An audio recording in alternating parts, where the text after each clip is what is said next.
எல்லாருக்கும் வணக்கங்க. கடகராசியில் பிறந்தவங்களுக்கு உண்டான ஆகஸ்ட் மாத பலனை பற்றி தானுங்க ஆதாரபூர்வமாக இந்த பதிவில் நாம் பார்க்க போகிறோம். கடகராசியில் பிறந்தவங்களுக்கு வரக்கூடிய ஆகஸ்ட் மாதத்தில் எந்த மாதிரியான மாற்றங்களை இந்த பிரபஞ்சம் தரப்போகுதுன்றது பற்றி தானுங்க முழுமையாக இந்த பதிவில் நம்ம பார்க்க போகிறோம். ஆகஸ்ட் மாதம் 1ஆம் தேதி வெள்ளிக்கிழமை அதிகாலை சித்திரை நட்சத்திரம்னு சொல்லக்கூடிய சுதர்ஷனர் அவதரித்த நட்சத்திரம் 4வது பாதம் துலா ராசி மேச லக்னத்தில் தானுங்க இந்த மாதம் பிறக்கப்படுது. கடக ராசியாதிபதினு சொல்லக்கூடிய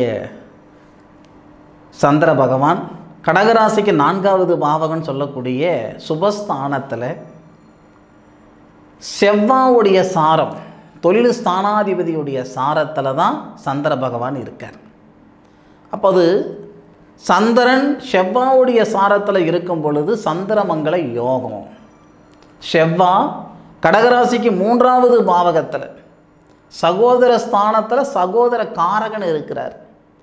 வாங்காத பணத்துக்கு வட்டி கட்டிகிட்டு இருக்கிறேன், செய்யாத தவறுக்கு தண்டனை அனுபவிச்சுக்கிட்டு இருக்கிறேன், போகாத இடத்துக்கு போனன்ற பேரில் இருக்கிறேனுங்கன்னா இந்த சங்கடங்கள் சரியாக போகுது. வரக்கூடிய ஆகஸ்ட் மாதத்தில் ஒரு வெள்ளை சட்டையில் கரும்புள்ளி பட்ட மாதிரி ஆயிடுச்சிங்க, எதிர்பாராத விதமாக என் மேலே ஒரு தப்பு வந்துடுச்சு, ஒரு சங்கடத்துக்கு நான் ஆளாயிட்டேனுங்க அப்படின்னா நிச்சயமாக சொல்கிறேனுங்க வரக்கூடிய ஆகஸ்ட் மாதம் 11ஆம் தேதிக்குள்ளார உங்களுடைய மன அழுத்தம் நீங்க போகுது. உங்கள் மேலே வைக்கப்பட்ட அந்த குற்றச்சாட்டு நீங்க போகுது. வெள்ளை சட்டையில் கரும்புள்ளி பட்ட மாதிரி ஒரு கெட்ட பேர் வந்திருந்தால் அதெல்லாம் விலக போகுது. அதே போல் கடகராசிக்கு 2வது பாவகத்தில் புதனாதித்ய யோகம். ஏன்னா உங்கள் ராசியிலேயே புதனாதித்ய யோகம் மாத தொடக்கத்திலேயே இருக்குது. அது புரோஜனம் இல்லை. ஏன்னா 2வது பாவகத்துக்கு அதிபதி சூரியன். ஏன்னா வேறு யாருக்குமே அந்த கொடுப்பனை கிடையாது. கடக ராசி கடக லக்னத்தில் பிறந்தவங்களுக்கு சூரியன் தனஸ்தானாதிபதி. அப்போ சூரியன் கடக ராசியில் 12வது பாவகத்துக்கு அதிபதினு சொல்லக்கூடிய புதனோட சேர்ந்து இருக்கிறார். அது சாதகம் கிடையாது. ஏன்னா புதன் சகோதர ஸ்தானாதிபதி. அப்போ அந்த சகோதர ஸ்தானாதிபதி சொல்லக்கூடிய அந்த புதன் சூரியனோட அஸ்தமனம் ஆயிட்டார். அது நல்லது கிடையாது. அதனால் இந்த கடகராசியில் பிறந்தவங்களுக்கு ஒரு 11 தேதிக்கு மேற்கொண்டு ரொம்ப நல்ல விதமாக இருக்கும். அதில் மாற்று கருத்து கிடையாது. ஆனால் அந்த 11 தேதிக்குள்ளாரவே மன அழுத்தம் நீங்கும். தேவையில்லாத சங்கடம் வந்தது, போகாத இடத்துக்கு போனன்ற பேர் வந்தது, இதெல்லாம் நீங்கி போயிடும். அதில் மாற்று கருத்து இல்லை. 11ஆம் தேதிக்கு மேற்கொண்டு பார்த்திங்கன்னா வளரக்கூடிய வாய்ப்புகள் தேடி வரும். சந்தர்ப்பம் கொடுத்தாதானுங்க நம்மக்கிட்ட என்ன திறமை இருக்குதுன்னு வெளிக்காட்ட முடியும். சந்தர்ப்பம் இல்லாமல் எல்லா திறமை இருந்து இருக்கிற இடத்துலையே இருக்கிறவங்க நிறைய பேர் இருக்குதானே செய்கிறாங்க. கடகராசியில் பிறந்தவங்களுக்கு உண்டான சந்தர்ப்பத்தை இந்த பிரபஞ்சம் வரக்கூடிய ஆகஸ்ட் மாதம் 11ஆம் தேதி இந்த பிரபஞ்சம் தரும். அதில் மாற்று கருத்து இல்லை. 16ஆம் தேதி கூட தனஸ்தானாதிபதினு சொல்லக்கூடிய சூரியன் தன்னுடைய சொந்த வீட்டில். அப்போ நமக்கு புதனாதித்ய யோகம். வெளியூர் போகிற ஒரு நேர காலங்கள் வரும். வெளிநாடு போகக்கூடிய நேர காலங்கள் வரும். பணப்பிரச்சனையா கடன் பிரச்சனையா, ஊர் விட்டு போகலாமா உலகத்தை விட்டு போகலாமா நினச்சிக்கிட்டு இருக்கிறீங்களா அப்படின்னா ஆகஸ்ட் மாதம் 11ஆம் தேதிக்கு மேற்கொண்டு நல்ல அனுகூலம் வரப்போகும். மாற்று கருத்து கிடையாது. ஆனாலும் நேரம் நல்லா இருக்குதுன்னு ஒருத்தர் சொல்லிவிட்டார்னா அது நமக்கு நடந்தால் தான் நாம் நம்புவோம். ஏட்டு சுரைக்காய் கறிக்கு உதவாதுன்னு சொல்லுவாங்க இல்லையா? ஒருத்தருடைய வாழ்க்கையில் நடக்கும் பொழுது தான் நாம் வச்ச பிரார்த்தனையே உண்மை, நம்ம கேட்ட ஜோசியமே உண்மை அப்படின்னு நம்ம நம்புவோம். ஆகஸ்ட் 16 தேதிக்கு மேற்கொண்டு உங்களுடைய வாழ்வாதாரத்தில் ஏற்படக்கூடிய மாற்றங்கள், வாழ்க்கையில் ஏற்படக்கூடிய மாற்றங்களை வச்சு நீங்கள் அப்போ சொல்லுங்கள் நான் சொன்ன விஷயம் சரியா அல்லது தவறான்ட்டு. ஆகஸ்ட் 16 தேதிக்கு மேலே சூரிய பகவான் மாறுவார் பாருங்க. அந்த நேரம் உங்களுக்கு செல்வாக்காக இருக்கும். மாற்று கருத்து கிடையாது. அதே மாதிரி இந்த கடகராசிக்கு 2வது கட்டத்தில் கேது இருக்கிறார். கோட்சார ரீதியாக ராகு கேது தோஷம் சொல்லுவாங்க. இதனால் காதலர்களாக இருந்தாலும் சரி, கணவன் மனைவியாக இருந்தாலும் சரி, ஒரு சில சங்கடங்கள் எல்லாம் இதுக்கு முன்னுக்கு கொடுத்துருக்கும். ஆனால் 2வது பாவகத்தில் இருக்கக்கூடிய கேது பூரம் நட்சத்திரம்னு சொல்லக்கூடிய சுக்கிர பகவானுடைய நட்சத்திரத்தில் இருக்கார். பார்வதி அம்மன் அவதரித்த நட்சத்திரம்னு சொல்லுவாங்க.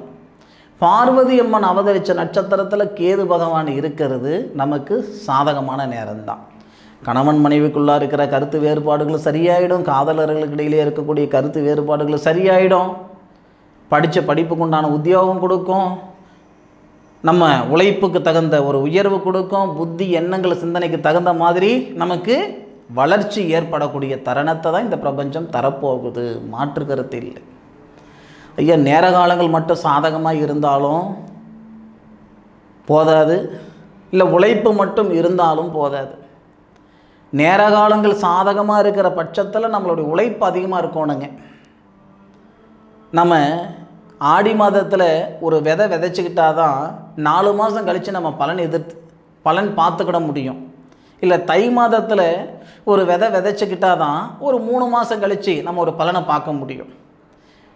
3 மாதம் 4 மாதம் வளரக்கூடிய காய்கறி செடிகளுக்கே 3 மாதம் 4 மாதம் வளரக்கூடிய பயிருக்கே நம்ம பட்டம் பார்க்குறோம்.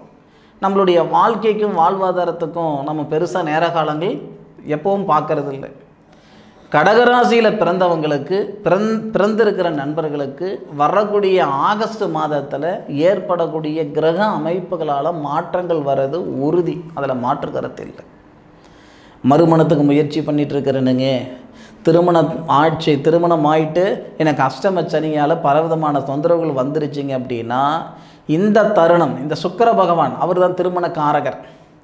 திருமண ஸ்தானாதிபதினு சொல்லக்கூடிய கிரகம் சனி பகவான். அப்போ அந்த சனி பகவான் கடகராசிக்கு 9வது கட்டத்தில் இருக்கிறது நல்லது. 9வது பாவகத்துக்கு அதிபதி அயன சுகஸ்தானத்தில் இருக்கிறது நல்லது. திருமண காரகன் உங்கள் ராசியில் வர்றது இன்னும் சிறப்பு. அப்போ இந்த 20ஆம் தேதி 16 தேதியிலிருந்து 20 தேதி வரைக்கும் நல்லாவே இருக்கும்.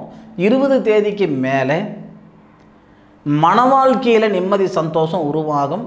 மன வாழ்க்கை அமையாமல் இருக்குதுங்க அப்படின்னா அந்த திருமணத்தில் இருக்கிற தடைகள் எல்லாம் பட்டுன்னு நீங்கும். போகாத கோவில் குளம் இல்லை, பண்ணாத பரிகாரங்கள் இல்லை. நாகதோஷம் இருக்குதுன்னு சொன்னாங்க, செவ்வாதோஷம் இருக்குதுன்னு சொன்னாங்க, தாரதோஷம் இருக்குதுன்னு சொன்னாங்க. ஐயா, உங்களுக்கு எந்த தோஷம் இருந்தாலும் சரி, நீங்கள் எந்த பரிகாரங்கள் செய்திருந்தாலும் சரி, செய்யலைனாலும் சரி, வரக்கூடிய ஆகஸ்ட் மாதம் 20 தேதிக்கு மேலே 31ஆம் தேதிக்குள்ளார 11 நாள் டைம் கொடுக்குறேன். அந்த திருமணத்தில் இருக்கிற தடைகள் நீங்கும்.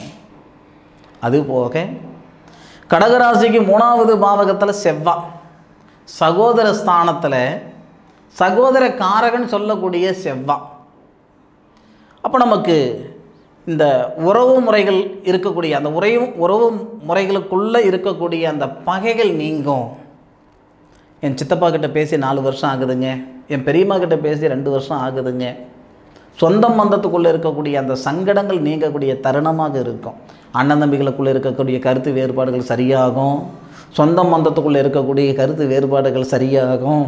இன்னும் சொல்லணும்னா உங்களுடைய முன்னேற்றத்துக்கு காரணம் 2 பேருன்னா உங்களுடைய சங்கடத்துக்கு காரணம் 10 பேர் இருக்கும். அப்போ இந்த நேரத்தில் உங்கள் மேலே இருக்கக்கூடிய அந்த பகைகள் நீங்கும், திருஷ்டி நீங்கும், போராம குணம் நீங்கும். அப்போ இது ஒரு நல்ல நேரம் தானுங்க கடகராசியில் பிறந்தவங்களுக்கு. 8வது கட்டத்தில் ராகு இருக்கிறார். இந்த ராகு, கேது, சனி இந்த கிரகங்கள் எல்லாம் 6, 8, 12 இருக்கும்போது தான் நல்லது பண்ணணும்னு சொல்லுவாங்க. 8ல் இருக்கிற ராகுக்கு குரு 12வது பாவகத்தில் இருந்து நட்சத்திரமும் கொடுக்குறாரு, குருவால் பார்க்கவும் படுறார்.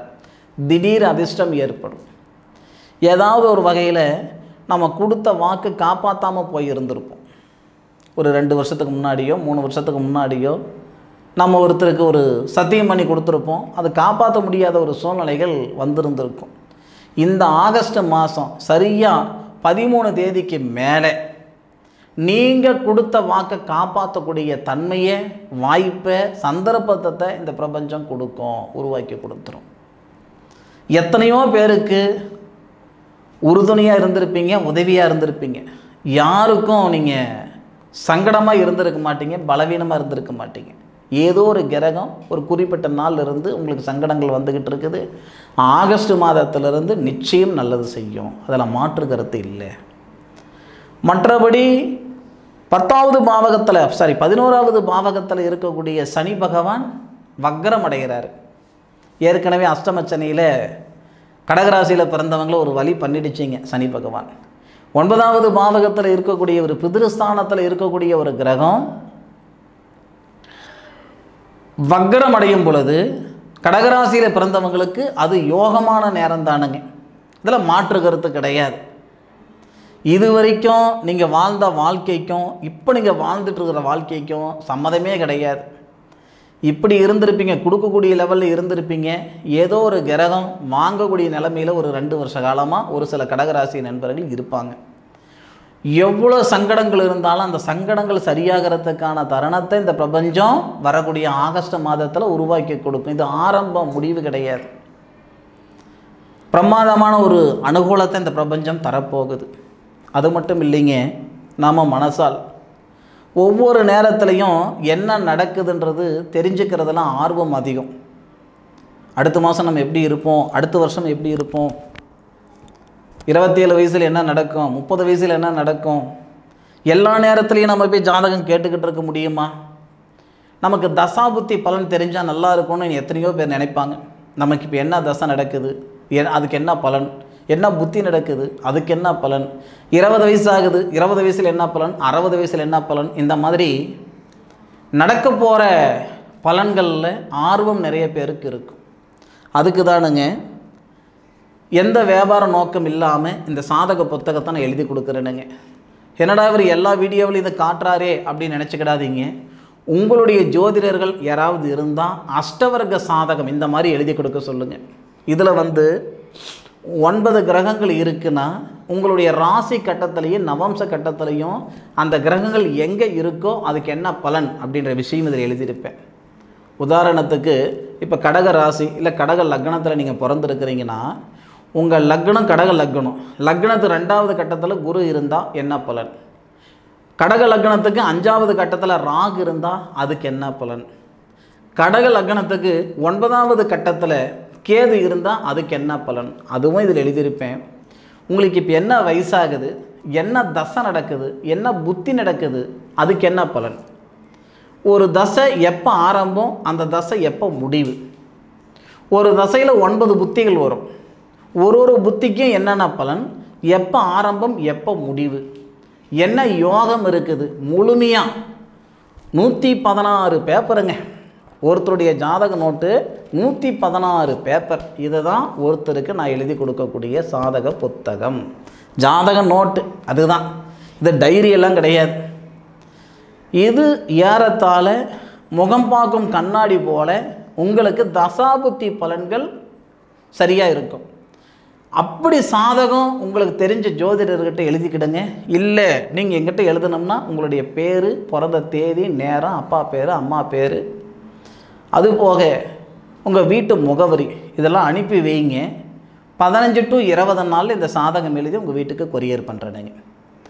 இந்த கடகராசியில் பிறந்தவங்களுக்கு இந்த பதிவு பயனுள்ள பதிவாக இருக்கும்னு நான் மனசார நம்புகிறேன். மீண்டும் அடுத்த ஒரு அற்புதமான தருணத்தில் உங்கள் அனைவரையும் சந்திக்கும் வரை உங்களிடமிருந்து விடைபெறுவது உங்கள் வீட்டு ஜோதிட நண்பனான மா காளிதாஸ் மணிகண்டன். திருச்சிற்றம்பலம். வாழ்க வையகம், வாழ்க வளமுடன்.